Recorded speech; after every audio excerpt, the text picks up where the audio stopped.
तर आज पहिला टॉपिक आहे आपला की बेडची नवीन, आता शेतकरी नवीन लागवड करतायत तर बेडची रुंदी आणि बेडची उंची किती असावी. तर हे सगळ्यात जास्त महत्त्वाचं आहे आपल्या डाळिंब शेतीमध्ये. तर आता कसं माहिती आहे का, प्रत्येकाची जमीन, आता कोणाची निचरा होणारी जमीन असते तर कोणाची मुरमाड जमीन असते.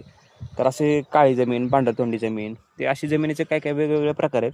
तर आपली जमीन काय ते माहिती आहे का, आपली जमीन ही चुनखडीची जमीन आहे, म्हणजे पांढरतोंडी म्हणतो की नाही आपण, त्या टाईपची जमीन आहे आपली.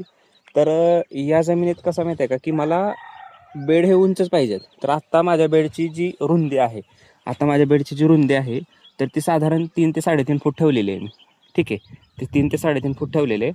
आणि जी उंची आहे तर ती साधारण मी 1.5 ते 2 फूट ठेवलेले आहे. याने काय होतं, तर झाडाच्या मुळ्या लवकर या चुनखडीच्या थरामध्ये जात नाहीत आणि त्याच्यामुळे आपल्या झाडाची लाईफ स्पॅन, आपले म्हणजे झाडाचं आयुष्य थोडंसं वाढतं. जर काय होतं माहिती आहे का, जर चुनखडीत जमिनीत जर मुळ्या गेल्या, तर चुनखडी जमिनीत मुळ्या गेल्यामुळे कॅल्शियमचं प्रमाण जास्त असतं, कॅल्शियम कार्बोनेटचं प्रमाण जास्त असतं चुनखडीचं.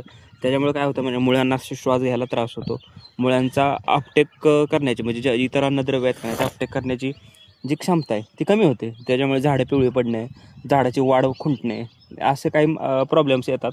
नंतर जेव्हा आपण फळं लागतात, जेव्हा आपण बाग धरतो, त्याला फळं लागतात, तेव्हा फळांची क्वालिटी, फळांची साईज, फळांचा रंग, ते सगळं पूर्ण डाऊन होतं चुनखडीच्या जमिनीत. त्याच्यामुळे मी माझ्या शेताप्रमाणे की बेडची जास्तीत जास्त रुंदी ठेवलेली आहे आणि बेडची उंचीसुद्धा जास्तीत जास्त ठेवलेली आहे. दर 6 महिन्यानंतर आपण बेडची उंची परत एकदा वाढवणार आहे, बेडला माती लावणार आहे. तर याप्रमाणे तुम्ही पण करू शकता. तुमची माती कशी आहे आणि त्याप्रमाणे तुम्ही ठरवू शकता. व्हिडिओ आवडल्यास चॅनलला नक्की सबस्क्राईब करा, फॉलो आणि शेअर करा. धन्यवाद.